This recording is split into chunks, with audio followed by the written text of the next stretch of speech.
Hi friends, welcome to power ഇലക്ട്രോടെക്കി.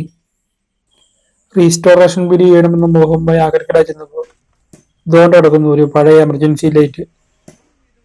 അപ്പോൾ ഉറപ്പിച്ചു ഇന്നത്തെ റീസ്റ്റോറേഷൻ വീഡിയോ ഈ എമർജൻസി ലൈറ്റ് ആണ്. എമർജൻസി ലൈറ്റ് കണ്ടിട്ട് നല്ല പഴക്കമുണ്ട്. ട്യൂബ് ഒക്കെ വരുന്ന മോഡലാണ്. ട്യൂബും LED ഉണ്ട്. ഏതായാലും നമുക്ക് ഇതിനെ എടുക്കാം. ഇത് നമുക്ക് കിട്ടിയത് 100 രൂപയ്ക്കാണ്. അപ്പൊ നമുക്ക് ഇതിന്റെ റീസ്റ്റോറേഷൻ പ്രോസസ്സിലേക്ക് പോകാം. ഇതിന്റെ സ്ക്രൂ എല്ലാം ഒന്ന് അഴിച്ചെടുക്കാം. സ്ക്രൂ എല്ലാം അഴിച്ചെടുക്കാൻ ചിലപ്പോൾ ബുദ്ധിമുട്ടായിരിക്കും, നിറയെ തുരുമ്പായിരിക്കും സ്ക്രൂ എല്ലാം. ഇത്രയും പഴക്കമുള്ള മോഡലല്ലേ. ഇതിന്റെ അവസ്ഥ നിങ്ങൾ നോക്കിയാൽ നിറച്ച് പൊടിയും ചെളിയും, പിന്നെ നിറച്ച് സ്ക്രാച്ചാണ്. Full complete സ്ക്രാച്ചാണ്.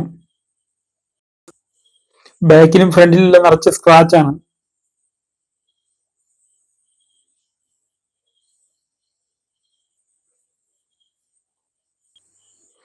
എന്ത് സ്ക്രാച്ച് ആണെങ്കിലും മൊത്തം പോയതാണെങ്കിലും നമുക്ക് ഇതിനെ വർക്ക് ചെയ്യിപ്പിച്ചെടുക്കണം. പുതിയൊരു എമർജൻസി ലൈറ്റ് പോലെ ആക്കിയെടുക്കാനാണ് ഞാൻ ആഗ്രഹിക്കുന്നത്. ഇതുപോലുള്ള വെറൈറ്റി റീസ്റ്റോറേഷൻ വീഡിയോ കാണുവാനായി നമ്മുടെ ഈ ചാനൽ സബ്സ്ക്രൈബ് ചെയ്യുക. ഈ വീഡിയോ ഇഷ്ടപ്പെട്ടെങ്കിൽ നിങ്ങൾ ഒരു ലൈക്ക് അടിക്കുക, ഒരു കമന്റ് ഇടുക. വീഡിയോയുടെ ലെങ്ത് കുറയ്ക്കാൻ വേണ്ടി ഈ വീഡിയോയ്ക്ക് കുറച്ച് ഭാഗങ്ങൾ കട്ട് ചെയ്ത് ഒഴിവാക്കിയിട്ടുണ്ട്. ഏതായാലും നമുക്ക് സ്ക്രൂ എല്ലാം അഴിക്കാൻ പറ്റുന്നുണ്ട്, കുഴപ്പമൊന്നുമില്ല. ഞാൻ വിചാരിച്ച അതിന്റെ സ്ക്രൂ എല്ലാം തുരുമ്പെടുത്ത് പോയി കാണുന്നതാണ്. ഏതായാലും ബാറ്ററി ഒക്കെ ഉണ്ട്. ബാറ്ററി ഒക്കെ പോയതായിരിക്കും, ഇത്രയും പഴക്കമുള്ളതല്ലേ, ചെക്ക് ചെയ്യേണ്ട ആവശ്യമില്ല. ഏതായാലും നമുക്ക് ഇതെല്ലാം അഴിച്ചെടുക്കാം. അതിന്റെ ബോർഡ് ഒന്ന് അഴിച്ചെടുക്കാം. എന്നിട്ട് നമുക്ക് ഈ എമർജൻസി ലൈറ്റിന്റെ ബോഡി എല്ലാം ഒന്ന് കഴുകിയെടുക്കാം. ബ്രഷ് ഉപയോഗിച്ച് നന്നായിട്ട് തന്നെ കഴുകിയാലേ ഇതിന്റെ പൊടിയെല്ലാം ഒന്ന് പോയി കിട്ടുള്ളൂ. ഇത് കഴുകിയെടുക്കാൻ നമുക്ക് കുറച്ച് സമയം എടുത്തു. ഇപ്പം വീഡിയോ സ്പീഡ് കൂടി കാണിക്കുന്നതാണ്. ഇങ്ങനെയുള്ള സ്ക്രാപ്പ് ഐറ്റംസ് എടുക്കുമ്പോൾ നമുക്ക് ഏറ്റവും വലിയ പ്രശ്നം വരുന്നത് ഇതിന്റെ മുകളിലുള്ള സ്ക്രാച്ച് എല്ലാം ഒന്ന് റിമൂവ് ചെയ്ത് കളയാണ്. ഇങ്ങനെയുള്ള സ്ക്രാപ്പ് ഐറ്റംസ് ഒറ്റ സ്ക്രാച്ച് പോയില്ല, അത് പുതിയതുപോലെ ആക്കിയാൽ എന്റെ മനസ്സിന് തൃപ്തി വരുള്ളൂ. ടൂത്ത് ബ്രഷും പെയിന്റ് ബ്രഷും കൂടി ഉപയോഗിച്ചാണ് ഞാൻ അത് കഴുകി വൃത്തിയാക്കുന്നത്. അടുത്തതായി ഇതിന്റെ ബോഡി പാർട്സുകളൊക്കെ നമുക്കൊന്ന് റബ്ബ് ചെയ്തെടുക്കാം. ഈ റബ്ബിങ് 5 മണിക്കൂർ നീളുന്ന ഒരു പ്രോസസ്സാണ്. റബ്ബിങ്ങിന്റെ ചെറിയൊരു ഭാഗം മാത്രമേ നമ്മൾ ഇതിൽ ഉൾപ്പെടുത്തിയിട്ടുള്ളൂ. കൂടുതൽ ഭാഗം ഉൾപ്പെടുത്താൻ പോയ വീഡിയോയുടെ ലെങ്ത് കൂടും. ഇതേപോലെയുള്ള റീസ്റ്റോറേഷൻ വീഡിയോ കാണുവാനായി ഈ ചാനൽ സബ്സ്ക്രൈബ് ചെയ്യുക. കൂടാതെ അടുത്തുള്ള ബെല്ലൈക്കൻ കൂടി ഒന്ന് പ്രസ് ചെയ്യുക. ഞാൻ വീഡിയോ അപ്ലോഡ് ചെയ്യുമ്പോൾ ഉടൻ തന്നെ നോട്ടിഫിക്കേഷൻ വരുന്നതാണ്. ഇതിന്റെ PCBയിൽ ഒരു ട്രാൻസിസ്റ്റർ ഷോർട്ടാണ്. DN152 എന്ന നമ്പറുള്ള ട്രാൻസിസ്റ്റർ ആണ്. ഏതായാലും നമുക്ക് ആ ട്രാൻസിസ്റ്റർ റീപ്ലേസ് ചെയ്യാം. എന്തൊക്കെ സാധനം മാറ്റി വെക്കേണ്ടി വന്നാലും ഇത് ശരിയാക്കിയിട്ടേ ബാക്കി കാര്യമുള്ളൂ.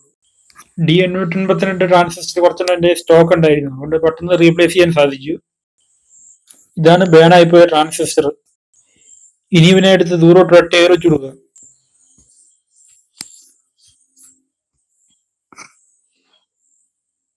ഒരു കപ്പാസിറ്ററും പോണ്ട്, പോളിസ്റ്റർ കപ്പാസിറ്റർ. അതും കൂടെ നമുക്കൊന്ന് റീപ്ലേസ് ചെയ്യണം.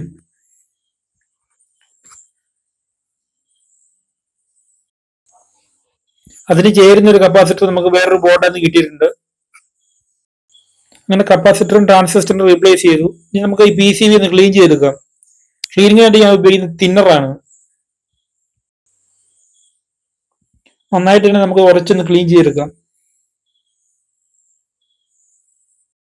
സോൾഡറിങ് ഫ്ലക്സ് ഒക്കെ PCBയിൽ ഇരുന്നാൽ പെട്ടെന്ന് കൊറോഷൻ വന്ന് ബോർഡ് പെട്ടെന്ന് ദ്രവിച്ചു പോകും. അതുകൊണ്ടാണ് നമ്മൾ തിന്നർ ഉപയോഗിച്ച് ക്ലീൻ ചെയ്യുന്നത്.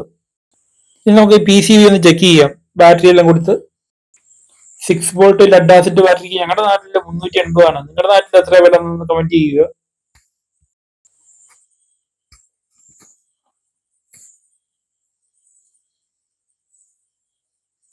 സംഭവം ഓൺ ആയിട്ടുണ്ട്. ട്യൂബ് വർക്ക് ചെയ്യുന്നുണ്ട്, LED വർക്ക് ചെയ്യുന്നുണ്ട്. സംഭവം സക്സസ് ആണ്. ഏതായാലും നമ്മൾ ഇത്ര സമയം പരിശ്രമിച്ചതിനുള്ള റിസൾട്ട് കിട്ടി. ഇതിന്റെ LED നല്ല ബ്രൈറ്റ്നെസ് ആണ്. നമുക്ക് സമയങ്ങളുണ്ട്, തിരിച്ചെല്ലാം സെറ്റ് ചെയ്യുക. ഏതായാലും നമുക്ക് സമയങ്ങളുണ്ട്, തിരിച്ച് സെറ്റ് ചെയ്യാം. ഈ എമർജൻസി ലൈറ്റിന് വരുന്ന 11 വാട്ട്സിന്റെ ട്യൂബ് ആണ്. 11 വാട്ട്സിന്റെ ട്യൂബ് നമ്മൾ മുമ്പ് വാങ്ങിയ സ്റ്റോക്ക് ഇരിപ്പുണ്ട്, അതുകൊണ്ട് പോയാലും നമുക്ക് റീപ്ലേസ് ചെയ്യാൻ എളുപ്പമാണ്. ഇപ്പോൾ ഇൻവെർട്ടർ ഒക്കെ ഉള്ള കാരണം എമർജൻസി ലൈറ്റിന്റെ ഉപയോഗം കുറവാണ്. അടുത്ത ആഴ്ച നമ്മുടെ ചാനലിൽ വരുന്ന സൗണ്ട് വാറിന്റെ റീസ്റ്റോറേഷൻ വീഡിയോ ആണ്. ഇതിന്റെ AC കോഡ് വെയർ ബോർഡിലേക്ക് സോൾഡർ ചെയ്ത് പിടിപ്പിക്കുകയാണ്. ഈ എമർജൻസിയിലേക്ക് പോളിഷ് ചെയ്ത് പുതിയതുപോലെ ആക്കാനാണ് കൂടുതൽ സമയം വേണ്ടി വന്നത്. ഏകദേശം 6 മണിക്കൂർ കണ്ടിന്യൂ ആയിട്ട് റബ്ബ് ചെയ്തിട്ടാണ് ഇതിന്റെ മുകളിലുള്ള സ്ക്രാച്ച് എല്ലാം നമ്മൾ റിമൂവ് ചെയ്ത് കളഞ്ഞത്. എത്ര കഷ്ടപ്പെട്ടാലും അവസാനം കിട്ടുന്ന റിസൾട്ട് ആണ്, അതാണ് നമുക്ക് സന്തോഷം. പുതിയ ബാറ്ററിയാണ് നമ്മൾ ഇതിൽ വെച്ചിരിക്കുന്നത്. എല്ലാം ഓക്കെയാണ്. TV വർക്ക് ചെയ്യുന്നുണ്ട്, LED വർക്ക് ചെയ്യുന്നുണ്ട്, ഓക്കെയാണ്. ഇനി നമുക്ക് ഇതിന്റെ ബോഡി പാർട്സ് എല്ലാം തിരിച്ച് സെറ്റ് ചെയ്യാം.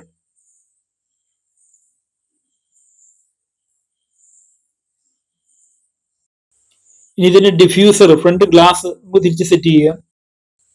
ആരോ വലിച്ചെറിഞ്ഞു കളഞ്ഞ എമർജൻസി ലൈറ്റിന് നമ്മൾ വീണ്ടും പുനർജീവൻ കൊടുത്തിരിക്കുകയാണ്. ഇവന് ഏതായാലും നല്ല ആയുസുണ്ട്. അപ്പോൾ ഫ്രണ്ട്സ്, ഞാൻ ഒരിക്കൽ കൂടി പറയുന്നു, ചാനൽ ഇഷ്ടപ്പെട്ടെങ്കിൽ നിങ്ങളൊന്ന് സബ്സ്ക്രൈബ് ചെയ്യുക. ഇനി ഇതേപോലെയുള്ള 100 കണക്കിന് റീസ്റ്റോറേഷൻ വീഡിയോസ് നമ്മൾ ഈ ചാനലിൽ അപ്ലോഡ് ചെയ്യുന്നതാണ്.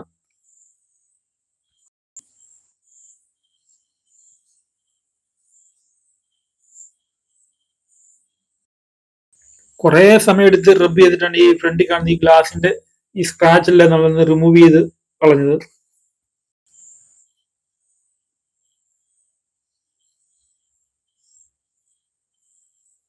സംഭവം വർക്കിംഗ് ആണ്. നല്ല ബ്രൈറ്റ്നെസ് ഉള്ള ട്യൂബ് ആണ്. LED നല്ല ബ്രൈറ്റ്നെസ് ആണ്.